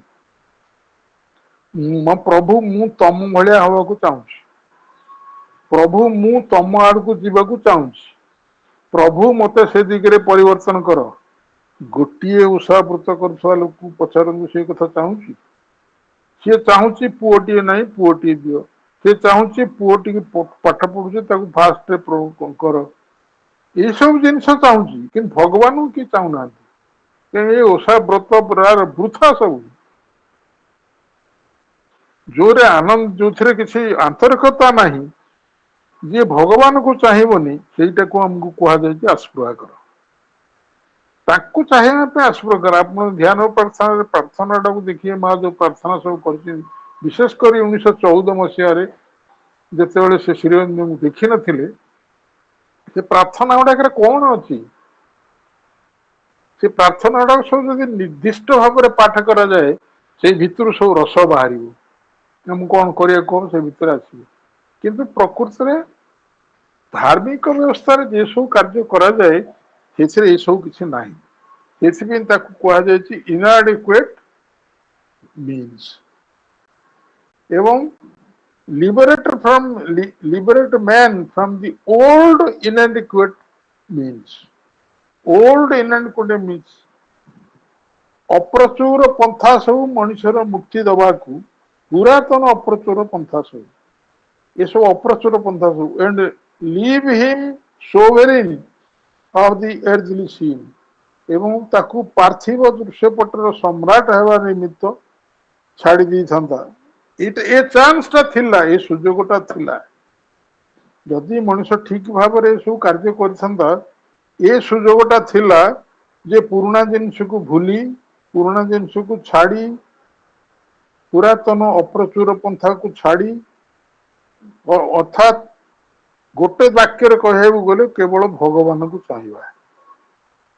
କେବଳ ଯଦି ଭଗବାନଙ୍କୁ ଚାହିଁବା ପାଇଁ ସବୁ ପ୍ରାର୍ଥନା କରାଯାଏ, ପ୍ରଭୁ ମୁଁ ତମକୁ ଧ୍ୟାନ ପ୍ରାର୍ଥନାରେ ଯୋଉ ସବୁ ଲେଖା ହେଇଛି ଆପଣ ଦେଖିବେ, ମା ଲେଖିଛନ୍ତି ମୁଁ କିଛି ଚାହେଁନି, ମୋ ପାଇଁ ମୋର କିଛି ଦରକାର ନାହିଁ, ମୁଁ ତମକୁ ଚାହେଁ,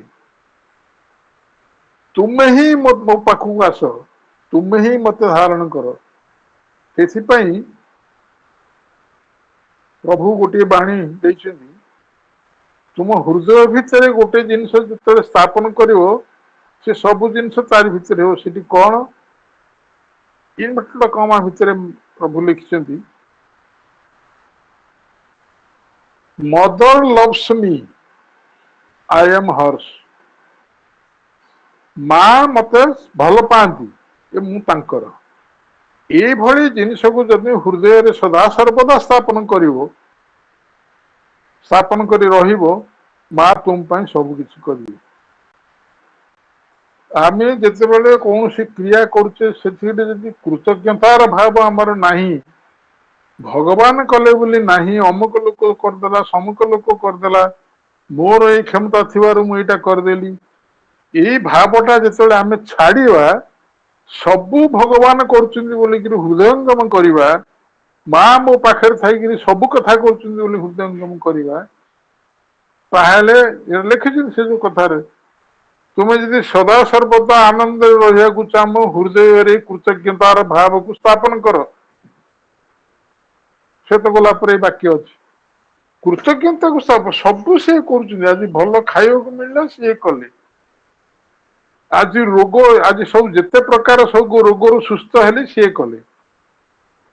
ଏଇ ଭାବ ଯଦି ରହିବ, ଯେମିତି ଗୋଟେ ନବପ୍ରକାଶରେ ବାହାରିଥିଲା ତାଙ୍କର, ଯେ ସିଏ ଯେତେବେଳେ ରୋଗରେ ବ୍ୟସ୍ତ ହେଲେ, ହାର୍ଟ ପ୍ରୋବ୍ଲେମ ତାଙ୍କର ବାହାରିଲା, ସବୁ ଡାକ୍ତର ଦେଖିକି କହିଲେ ତମକୁ ଚେନ୍ନାଇ ନେଇଯିବାକୁ ପଡିବ, ଚେନ୍ନାଇରେ ଡାକ୍ତର ବିଶେଷଜ୍ଞ। ସେ କହିଲେ ନାଇଁ ମୁଁ ଚେନ୍ନାଇ ଯିବିନି, ଆଉ ଯଦି ଯିବି ମୁଁ ମାଙ୍କୁ ପଚାରି, ମା ଯଦି କହିବେ ଯିବି। ତେଣୁ ତାଙ୍କୁ ମାଙ୍କ ପାଖକୁ ନିଆଗଲା। ମାକୁ ସେଠୁ ପଚାରିଲେ, କହିଲେ ଆପଣ ଚାହୁଁଛନ୍ତି ମୁଁ ଚେନ୍ନାଇ ଯାଏ? ମା କହିଲେ ହଉ ତମେ ଚେନ୍ନାଇ ଯାଅ, ଟ୍ରେନ କରି ଆସିବ। ଇଏ ତାକୁ କହିଲେ, ଆପଣଙ୍କ ଠାରୁ କଣ ସେ ଡାକ୍ତର ଏଡେ ଗୁରୁତର ବଡ ଯେ ମତେ ସେ ଭଲ କରିଦେବେ? ଆପଣ ଭଲ କରିପାରିବେନି, ଡାକ୍ତର ଭଲ କରିଦେବ? ମୋ ଛାତି ଉପରେ ଆପଣଙ୍କର ପାଦ ଦିଟା ସ୍ଥାପନ କରନ୍ତୁ, ମୁଁ ରୋଗ ମୁକ୍ତ ହେଇଯିବି।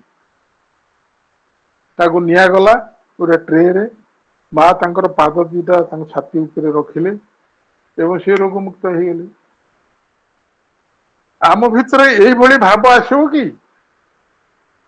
ଡାକ୍ତର ଔଷଧକୁ ମଧ୍ୟ ଆମର ବିଶ୍ୱାସ ନାହିଁ। ଡାକ୍ତର ଯୋଉ ଔଷଧ ଦଉଛି, ଆମେ 5ଟା ଡାକ୍ତର ବଦଳଉଛୁ, ଗୋଟିଏ ଜାଗାରେ ଜଣକୁ ବିଶ୍ୱାସ କରି ଯଦି ଔଷଧ ଖିଆଯାଏ ସେ ରୋଗ ମୁକ୍ତ ହବ। ଗୋଟିଏ ଲାଇନରେ ମା କହୁଛନ୍ତି, it is not the doctor or the medicine which cures, it is the faith on the medicine and faith on doctor which cures. ୟାକୁ ଆମେ ଫଲୋ କରିପାରିବା? ଗୋଟିଏ ଡାକ୍ତରକୁ ଦେଖେଇବା ଏବଂ ମୁଁ ୟାକୁ ପ୍ରୟୋଗ କରିକି ଫଳ ପ୍ରାପ୍ତ ହେଇଛି, ସେଟା ସବୁ କହିବା କଥା ନୁହେଁ। ଏବଂ ପ୍ରକୃତରେ ଗୋଟିଏ ଜଣଙ୍କ ପାଖରେ ସେ ଡାକ୍ତର ଔଷଧ ଯଦି ଏପର୍ଯ୍ୟନ୍ତ ମୁଁ ସେ ବିଶ୍ୱାସ କରୁଛି। ତେଣୁ ଯୋଉମାନେ ଏକଥା ନାହିଁ, ଡାକ୍ତର ପରିବର୍ତ୍ତନ କରନ୍ତି, ରୋଗ ଭଲ ହୁଅନ୍ତିନି, ବାରମ୍ବାର ନାନା ଜଟିଳତା ହୁଏ। ଯଦି ମା ମୋ ଭିତରେ ବସିବେ, ମୁଁ ମାଙ୍କ କୋଳରେ ଅଛି, ଏଇଟା ସବୁ କାହିଁକି ଏତେ କଥା କରିବି, ଏଇ ଭାବ ଅଛି ଆମର। ଏଇଟା ନ କରିକିରି ଆମେ ଯୋଉ ସବୁ ଓଷା ବ୍ରତ ଅମୁକ ସମୁକ ଫୁଲ ଦେବାଠୁ ଆରମ୍ଭ କରି, ଧୂପ ଦେବାଠୁ ଆରମ୍ଭ କରି, କବାଟ ବନ୍ଦ କରି ପଳେଇ ଆସୁଛେ, କିଛି ପରିବର୍ତ୍ତନ ଆମର ହବ କି? ହବନି। ଯଥାର୍ଥ ମନୋଭାବ ଯଦି ନ ରହିବ ଏସବୁ କାର୍ଯ୍ୟରେ କିଛି ନାହିଁ, ଏସବୁ ବାହ୍ୟ ଯନ୍ତ୍ର ଇନାଡିକୁଏଟ ମିନ୍ସ ଏସବୁ, ୟା ଦ୍ୱାରା କିଛି ହବନି। Leave him sovereign of the earthly scene, ଏବଂ ତାକୁ ପାର୍ଥିବ ଦୃଶ୍ୟପଟର ସମ୍ରାଟ ହେବା ନିମିତ୍ତ ଛାଡି ଦେଇଥାନ୍ତା। ଯଦି ଏଇ କଥାଟା କରିଥାନ୍ତା, ସିଏ ଏଇ କଥା ଯଦି ସେ କରିଥାନ୍ତା,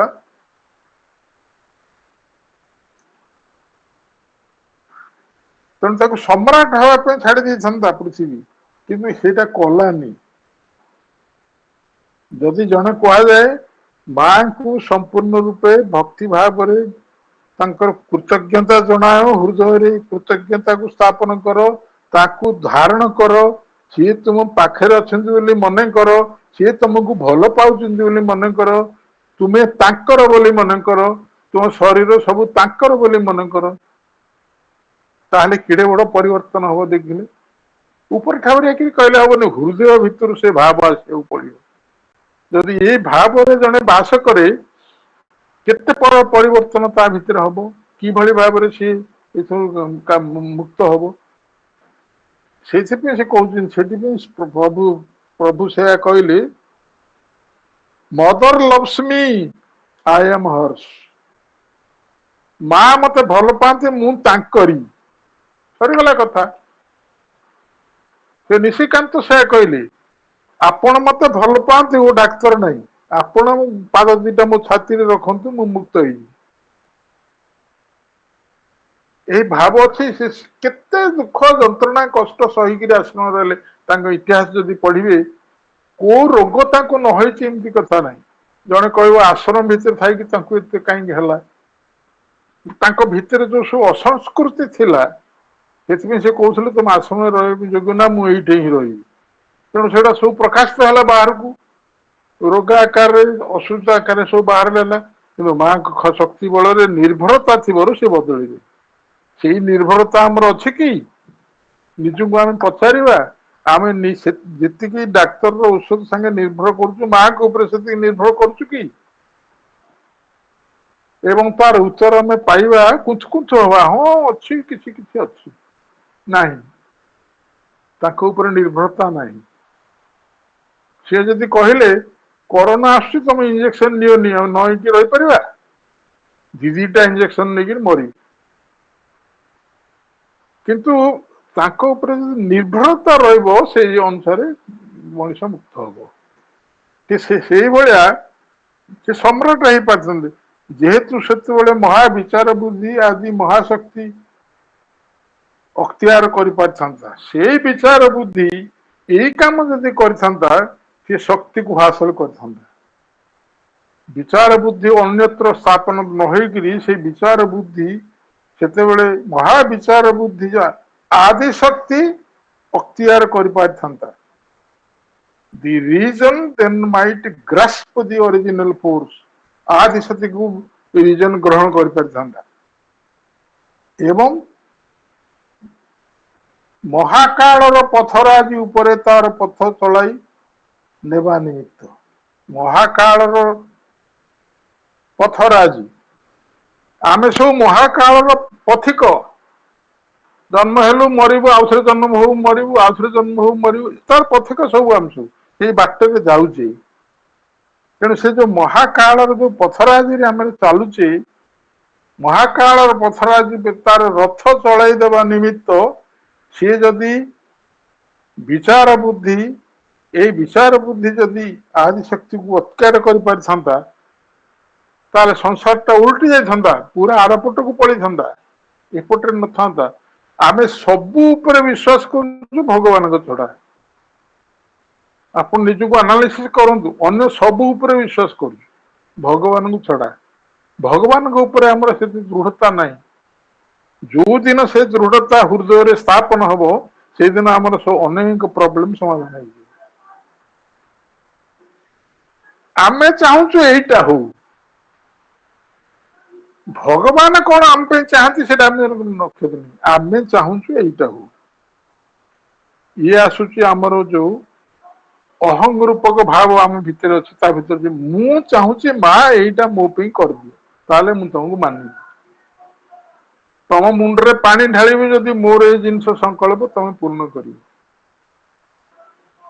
तम पाई मासे तपस्या करी किसी खाद्य नहीं कि तुम जदि एटा मोर पूरण कर सबू मनीष ये चाहते केही जड़े चाहते माँ तुम्हें मो पे जहाँ चाहूच मुझे चाहूँ तापर कौन है ये महाकाल पथराजी उपरे भूली गले ब्रेक नवा को भूली गले ओहो मुझे माती गली हाँ ठीक अच्छे आप गोटे ब्रेक नवा ये फुल स्टॉप रे आसिली महाकाल पथर ये रहा 10 मिनिट ब्रेक नवा केते टाइम तो है ओहो 45 मिनिट पर आसा कथा 11टा बेले ब्रेक नवा कथा 11:19 होगा कौन 11:30 आसवा आ 10 मिनिट हेले 11:30 पुणी आम रिज्यूम करवा कार्य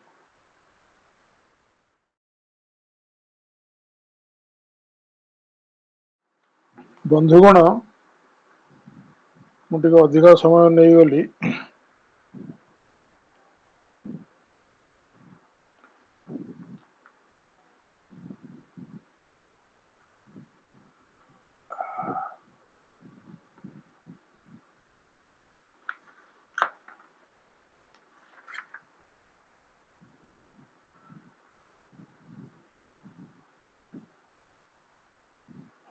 आम छाड़ी कौटी the region then might grasp the original force to drive her car upon the roads of time Mahakal पथराजी उपरे तार पथ चलाई नवा निमित्त all then might serve the need of the thinking race an absolute state found orders absolute सेतेबेले सबुकि चिंताक्षम जाति मनुष्यर आवश्यकता सेवा करि पारंता केतेबेले पर reason then might grasp the original base केतेबेले इरा हबो and leave them sovereign of the earthly scene तापर liberate man from the old adequate means to liberate man from the old means and leave him sovereign of the ethereal scene.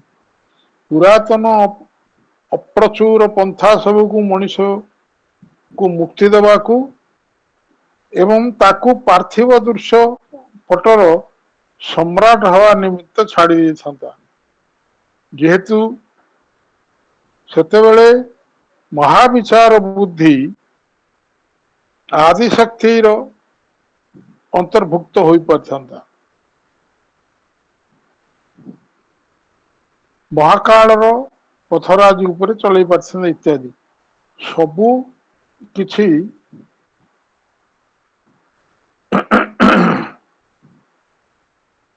सबू किछि सेतेबेले चिंताक्षम जातिर आवश्यकतार सेजा कर पारता चिंताक्षम जाति किए मनीष छड़ा किए ना मनीषर सबू अवस्था को सी पूर्ण कर पारता जदि रीजन से काम करता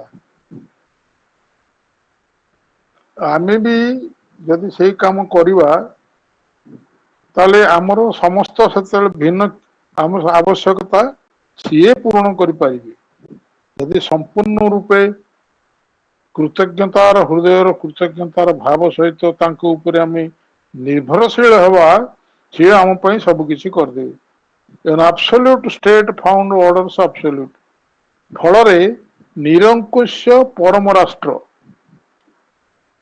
स्थापन कर पारंता श्रृंखलार स्वयं संभूति श्रृंखलार स्वयं संभूति आसी था सकल वस्तु को एक परिचित और सुविदित मानव पूर्णतारे गढ़ी पारंता to a standardized perfection cut all things सकल वस्तु को एक परिचित और सुबोधित मान स्टैंडर्डाइज अर्थ एक परिचय बा सुविदित मानर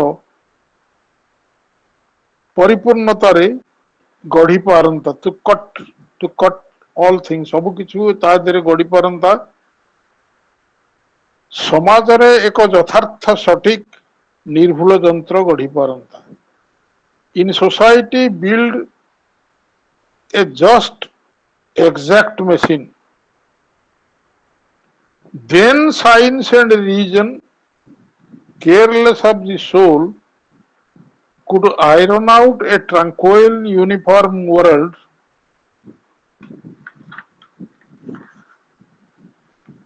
Aeonic seekings, girt with outward truths, and a single patterned thinking force and mind,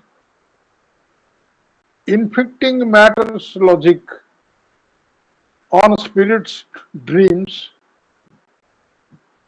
a reasonable animal make of man and a symmetrical fabric of his fate.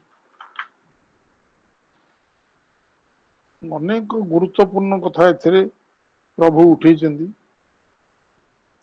जे ये सब कथा जदि हेइथंता ए स्टेट टा गोटे सुंदर स्टेट रे परिणत हेइथंता गोटे सामग्रिक स्टेट रे परिणत हेइथंता एक निरंकुश परम राष्ट्र स्थापन हेइ परिथंता एवं विशृंखलार स्वयं किछि संसार रे ए सब किछि रहिछन्ते श्रृंखलार स्वयं संभूति हेइथंता सकल वस्तु को एक अपरिचित सुविद्यमान पूर्णतार गढ़ी पारता से रीजन सकल वस्तु को स्टैंडर्डाइज कर स्टैंडर्डाइज परफेक्शन परिचित और सुविदित मानर परिपूर्णतार गढ़ी पारता समाज रे एक यथार्थ सठिक निर्भुल जंत्र गढ़ी पारता समाज रे मानव एक सठिक निर्भुल जंतुटी गढ़ी पारता सेतेबेले विज्ञान और विचार बुद्धि आत्मार उपेक्षा पूर्वक science and reason careless of the soul could iron out a tranquil uniform world सेतेबेले विज्ञान और विचार बुद्धि आत्मार उपेक्षा पूर्वक मसुणायित करि पारंता एक प्रशांत एक रूपी जगत कुड आयरन आयरन कौन करे जो आयरन करे आमे लुगापटा उपरे आयरन करू से समतुल कौन थाए खाल ढीप उच्चा नीचा बसन रे जो थाए ताकू समान बड़े परिणत करे आयरन चले देले से कहते could iron out a tranquil and uniform world जिमती हमर परिधान उपरे आयरन चलाई देले से एक यूनिफॉर्म ड्रेस रे परिणत हुए देखा जाए हमको science and reason careless of the soul could iron out a tranquil uniform world iron out मसृणायित आमे लुगापटा को मसृण करछे आयरन करी से मसृणायित करि पारंता एक प्रशांत एक रूपी जगत यूनिफॉर्म वर्ल्ड जगत तैयारी करंदा जेंति यूनिफॉर्म ड्रेस टा हमर हे जाए विज्ञान और विचार बुद्धि उपेक्षा पूर्वक Aeonic seeking girt with outward truths and a single patterned thinking force on mind,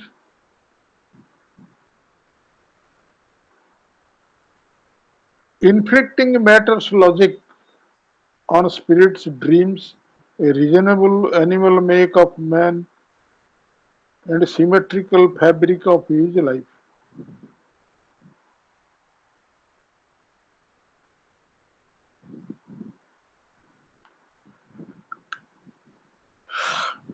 देखो कथा एओनिक सिकिंग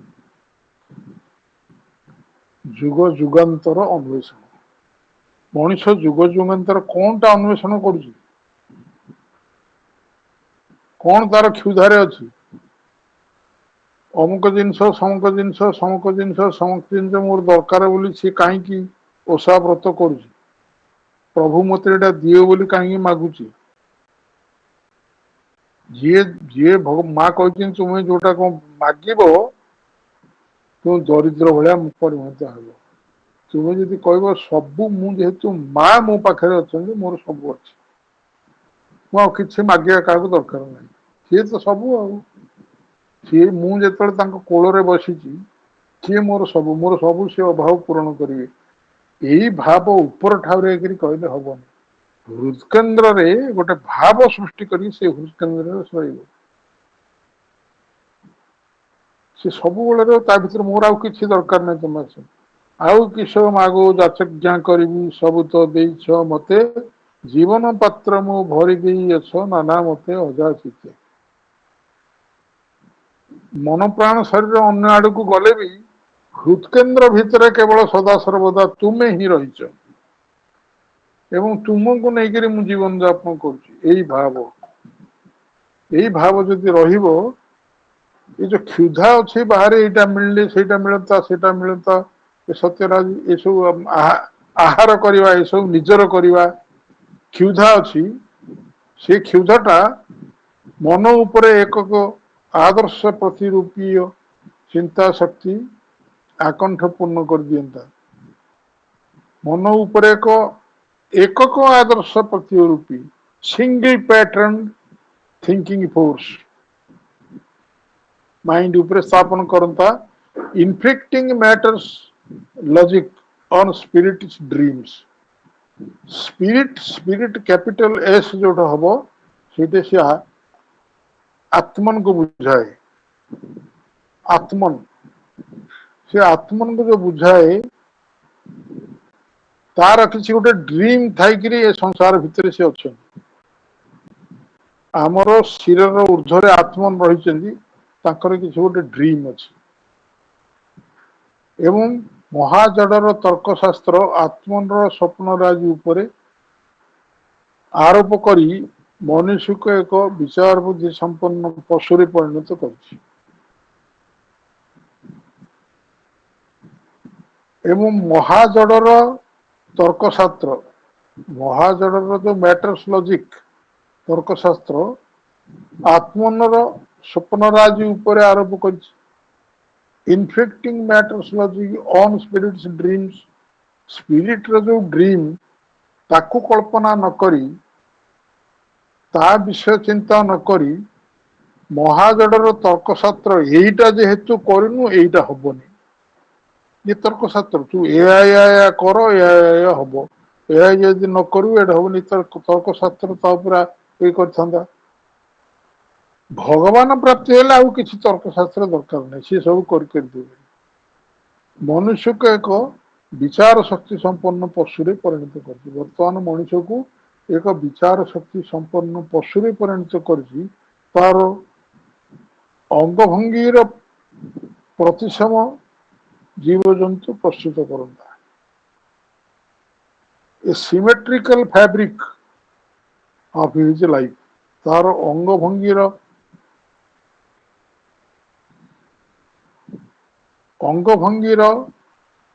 ପ୍ରତିଶ୍ରମ, ସିମେଟ୍ରିକାଲ ବୋଲେ ପ୍ରତିଶ୍ରମ ହେଇପାରେ ଜୀବଜନ୍ତୁ ପ୍ରସ୍ତୁତ କରିପାରିଥାନ୍ତା। This would be nature speak on an obscure globe. ଏକ ଛାୟାଛନ୍ନ ଗୋଲକ ଉପରେ ଏହା ହୋଇଥାନ୍ତା ବିଶ୍ୱ ପ୍ରକୃତିର ଶୀର୍ଷ। ଯୁଗ ଯୁଗର ସୁଦୀର୍ଘ ଶ୍ରମର ଅତ୍ୟୁତ୍ତମ ଫଳ, ପୃଥିବୀର ବିବର୍ତ୍ତନ ମୁକୁଟ ମଣ୍ଡିତ, ତାର ବ୍ରତାଭି ପ୍ରାୟ ସମାପିତ ହୁଏ। ପୃଥିବୀର ଏସବୁ ଜିନିଷ ହେଇପାରନ୍ତା, ଏଇଟା ସବୁ କିଛି ଦରକାର ନାହିଁ, ସବୁ କିଛି ହେଇପାରନ୍ତାନି। ସେ ବ୍ରତ ଅଭିମୁର ସମାପିତ ହେଇପାରିଥାନ୍ତା। ମୁଁ ଭାବୁଛି ଏଇଠି ରଖିବା, ଏ ସମୟ ବି ହେଲାଣି।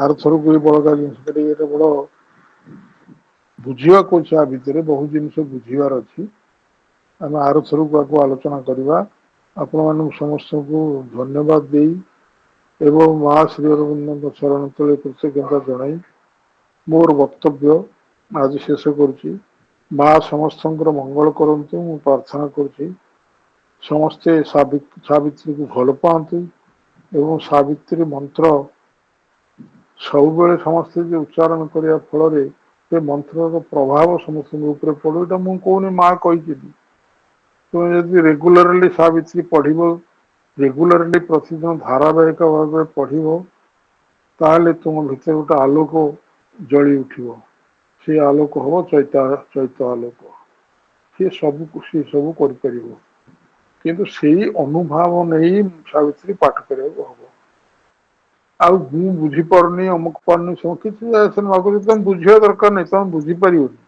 डोंट थिंक लाइक दैट एतिक मु सारिया पूर्व गोटे कथा आपको जो कहूली यांकर सच्चिदानंद और सावित्री जो आलोचना कथा कहूली ये देखु जिते मृत्युदेव संपूर्ण रूपे हो गला 680 पृष्ठ ये 4-6 लाइन तलू अच्छी all grace and glory and all divinity were here collected in a single form जो आलोकर मूर्ति सावित्री सामने ठिया हेले ये हूँ वर्णना all grace and glory जिते प्रकार कृपा अच्छी आउ जिते प्रकार गरिमा अच्छी से सबू गोटे ये जमा होता all worshipped eyes looked through his from the face all worshipped eyes looked through the Jagannath चक्षु भीतर देकरी आम जो पूजा करुचे सब जिन देखी पारते he bore all godheads in his grandiose limbs in his grandiose limbs तार जो सब अंग प्रत्यंग ता भितर सबू देवदेवी को से स्थापन कर ये सच्चिदानंद छड़ा आउ किए हो पारि in him the fourfold being bore its crown that wears the mystery of a nameless name 680 पृष्ठ यहाँ अच्छी आउ जो ये कथाटा कहूली ये कथाटा हो सारा पर सावित्री जो संबोधन कर सच्चिदानंद को O subtle souled musician of the years यहाँ हूँ 687 पृष्ठ प्राय अधा अधी भागरे play out what thou hast fluted on my stops ए पर्यंत तुम्हें मोर से स्टॉप गुड़ा को नहीं मु बंशी बंशे से स्टॉप गुड़ा को नहीं तुम्हें फ्लूटेड तुम्हें जो बंशर स्वर निर्णय कर प्ले आउट शीघ्र सार दियो ए पर्यंत आसला मनुष्य बहुत दुख जंत्रणा अच्छे शीघ्र सार दियो arise from the strain there fast wild pain devised and that discover which is yet unsung एभली किसी आविष्कार कर जहाँ एपर्यंत संगीत भितर को आसेनी ये कथा सावित्री कहते तेणु यहाँ का मुझे आपको कहती यहाँ हूँ 87 पृष्ठ अच्छी हो आपण समस्त को धन्यवाद मुझे रखुची।